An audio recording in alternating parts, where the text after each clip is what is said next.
Hey guys, what's going on? We got some huge Battlefield 6 news. The lead producer at DICE just got back from PTO, and he has addressed a ton of feedback that people have been asking for and commenting on since the launch of Battlefield 6, and it's been kind of quiet, as you guys know. So he posted on his Twitter saying, back from PTO this week, I've been digesting feedback, issues, and the general state of things, also playing a lot to see things from the player POV. Top issues are clear and fixes being pushed into a patch coming your way very soon. But what outside of this irks you with Battlefield 6 now? So we're just going to read some of these replies. There's a lot of really interesting stuff here. Stuff that people are going to be really excited to hear about. Some stuff maybe not as much. So the first one, suppression is useless.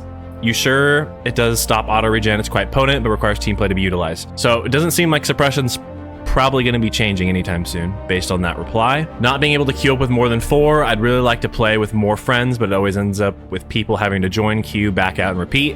Very frustrating for the persons not in the main party, to the point they'd rather not play.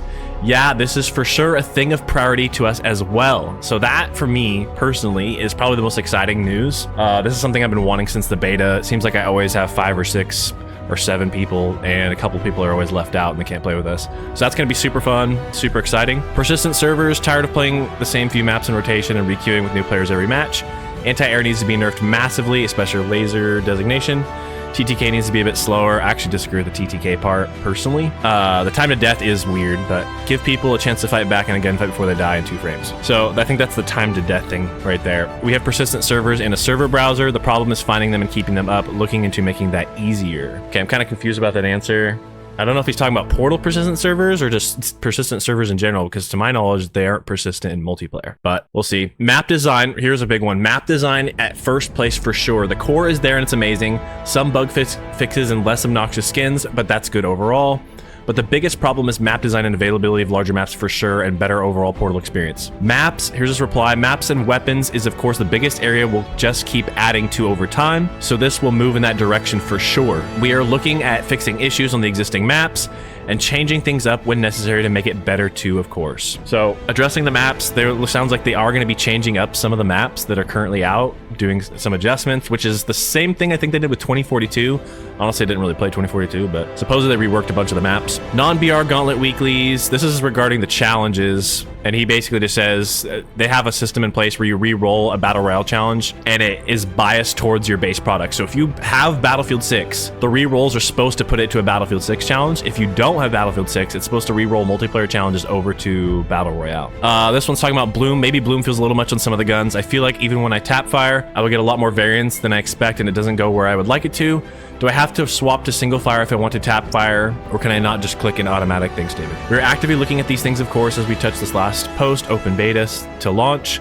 Some of these things were over-indexed and may need some layer cleanup, combining bloom/recoil components, etc. Can be a bit much and muddy readability. Okay, so basically they're addressing Bloom. That's the gist of it. Latest season 1 map needs a proper rework. On Conquest, it's a nightmare covered. Oh, it's a nightmare due to 0 cover for those who are actively trying to PTFO. Add buildings and much more cover, please. Also nerf sniping and remove sweet spot. No. Sniping was never that easy in any previous Battlefield games. It definitely was in Battlefield 5 and 1. Sniping was, yeah, right there. Battlefield was exactly as easy in Battlefield 1. But yes, I hear the feedbacks on sweet spot. I'm not sure it's a massive issue though. Is it mostly that you feel it playing against recon or against? Okay, I think the main issue for this is the suppression mechanic, like the first topic. If they just had suppression like it was in some of the older games where it made your screen a little blurrier and maybe introduced more scopes or something, I think that would fix it completely. Like, I do agree that sniping is frustrating when you're basically actively shooting at the sniper and they can just quick peek you and headshot you. But I don't think removing the sweet spot mechanic is the answer to that. No platoon system. So many friends have the game, but you can only play with 4 of them at a time.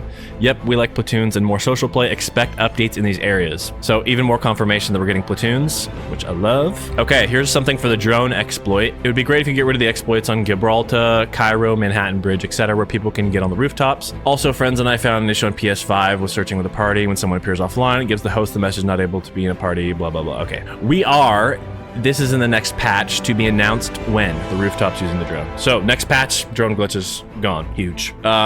Persistent server browser and platoons again. That's already been addressed. We have a persistent server browser. That is what it is. The UX of filtering this and finding them leaves some to wish for and will be improved for sure. So they're gonna make it easier to find servers, which is a good thing. I agree with that. Okay, here's another thing having to do with bouncing on the terrain. I've experienced this so many times. It's Pretty frustrating when you die in the process of it. I'm still getting the random bounces when traversing uneven terrain. The bounces has been improved and is coming in an upcoming patch. I'm super annoyed by this too. Wish we solved that earlier. Yeah. Air radar not working. Noted and looked at. So I don't know how soon the fix for that will be coming. But yeah, the air radar in this game right now is literally useless. It doesn't do anything. Time to death, fast movement in the maps. So time to death as a sibling to TTK, and netcode is being actively improved and bug fixed against. We're relatively happy with the averages here, but there are outliers for sure. It's not about time to death mostly, but networking, however, you don't realize in time you're getting damaged. So yeah, that's what I think the issue is. I don't think the time to kill, I actually love the time to kill in this game. I think it's perfect the way it is. People are gonna flame me in the comments for that. I don't care. I love it. Potential map reworks. Portal server featured so others can join the cooler community creations. Portal server featured is a key thing I'd like to see personally, as highlighting things players want to play over and over needs to be improved, made easier. Totally agree. Okay, his final tweet was, whoa, storm of feedback. Thank you for all the posts. Keep them coming. Need to go to action on a bunch of this now.